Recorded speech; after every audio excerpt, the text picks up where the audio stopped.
When I first beat this boss, I thought the fight was terrible, but that's because I missed something extremely important. Once I realized what it was, this boss went from something I never wanted to fight again to one that I'd happily find any excuse to farm. So let's go through each phase of Velkhana to see what it was that I missed on my first run and why this may be one of the best hunts in the series. The fight begins and the dragon grabs a marker to start showing you exactly what she's capable of. The start of this fight is extremely straightforward, simple, and almost calm. I say almost calm because she is still trying to kill you, of course. Think of it like a fencing instructor teaching you the basics and fundamentals. That's exactly what Velkhana is doing at the start of this fight. There are two major things that culminate into one important lesson that I totally missed on my first attempt, since the answer only makes sense when you look at both together. Let's start with the most obvious one. This monster is fast. It's not just her movement speed though. Sure, she zips around like her blood is 70% Red Bull, but her openings and attacks are quick too. She'll charge straight at you, miss, turn around, and then sweep an ice beam across the field. If you're not ready for this follow-up, you're probably gonna get hit. Another attack is her signature tail stab, where she pierces the ground, then follows it up with a second thrust right after. She's got plenty of attacks like this that'll punish you for being carelessly aggressive or for simply not paying enough attention to her movements. This speedy style then leads to smaller and less frequent openings.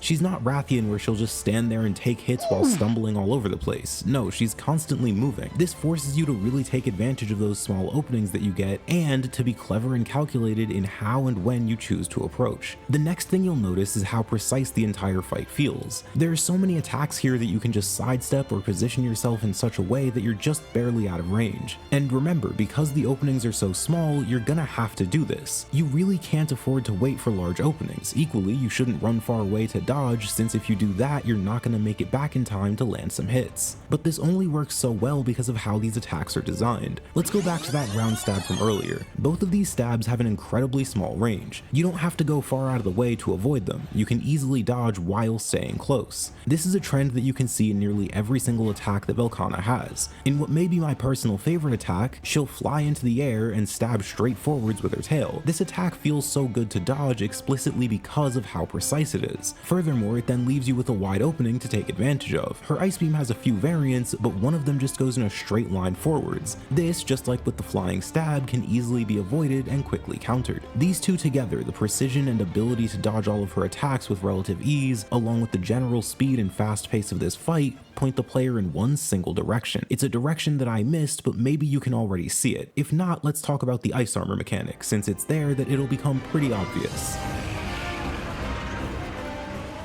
When the fight begins, you'll see Velkhana go from the peeled version to the dragon that you saw in the box art. This is the gimmick of the fight. Glavenus has his flaming tail, Gormagala has the frenzy, and Velkhana has her ice armor. So what exactly does this entail? Well, it's a deceptively simple mechanic with an equally simple solution. You see, Velkhana utilizes something that's been in Monster Hunter for decades, but has only become more and more relevant as the games have evolved. Magnum Aloe is my personal favorite example of this idea. See, in this hunt, certain parts of Magnum Aloe will start glowing. If you focus on attacking one specific part enough, you can cause it to backfire and explode, dealing tremendous damage and knocking the monster down. Nergigante, Magnum Aloe, and even the older elders like Teostra, Camilios, and Kushala all have this idea to varying degrees. However, it's in these more modern games that I feel Capcom has really peaked with this mechanic. Velkhana is a perfect example of that. So this ice armor can be broken if you hit it enough, but unlike with Magnum Aloe, instead of focusing on one part for a while, you actually want to attack all parts of her ice armor at the same time. When you break every single piece of armor, she'll fall down and be forced back into her base state. Crucially, however, this ice armor serves to reflect and emphasize that same idea from before. Think about the problem and the solution. The problem is that when Velkhana dons her ice armor, she gets a whole lot stronger, and this is even more true when she's enraged. The tail stab goes from 2 to 3, even adding in this sweep from time to time. The ice beams get doubled up, sometimes she'll shoot 2 instead of just 1. It also gains this extra hitbox that causes icicles to burst out of the ground just below them. However, through all of this chaos, there's still this theme of speed and precision. Yes, she's faster, yes, her attacks have more range, but they're carefully tuned to ensure that they remain both logical and telegraphed. Now let's look at the solution. To stop the armor power up, you have to break it. Okay, so the lesson is hit the monster? Seriously, I didn't realize I had to hit the monster in a game called Monster Hunter? Not quite. See, it's a bit more nuanced than that, and it's in her final phase that we see exactly why. It's a form that she can only access if she's against the ropes and has no other options left, or if you fail to learn the lesson this fight is trying to teach you.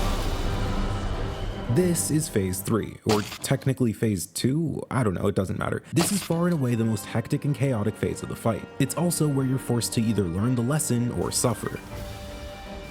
Unfortunately, I fell into that second group. If the first phase was the lesson, this is the test. The stakes are highest here and the challenge has reached its apex. To make matters worse, if you don't stop her in time, she'll use her ult, which causes pillars of ice to erupt all over the field. Furthermore, she can access this phase before the end of the fight if you don't break her ice armor fast enough. The very first time I fought this boss, I believed this phase was terrible. It probably didn't help that my PS4 was fighting for its life just to keep the game over 20 frames per second, but even with the frame drops, I just thought it was too much. Funny enough, I still beat it on my first try, I just didn't feel satisfied. I felt like I won due to luck and patience, as I genuinely had no idea what was going on. The entire area turns blue, there's mist everywhere, icicles are falling from the sky, walls are appearing out of nowhere, and the openings are smaller now than they've ever been, as a more aggressive version of Velkhana than any previous phase is desperately fighting to ensure her survival. It's a lot. The second time was a bit different though. All of a sudden, I began to see what was going on. At last, I got the fight.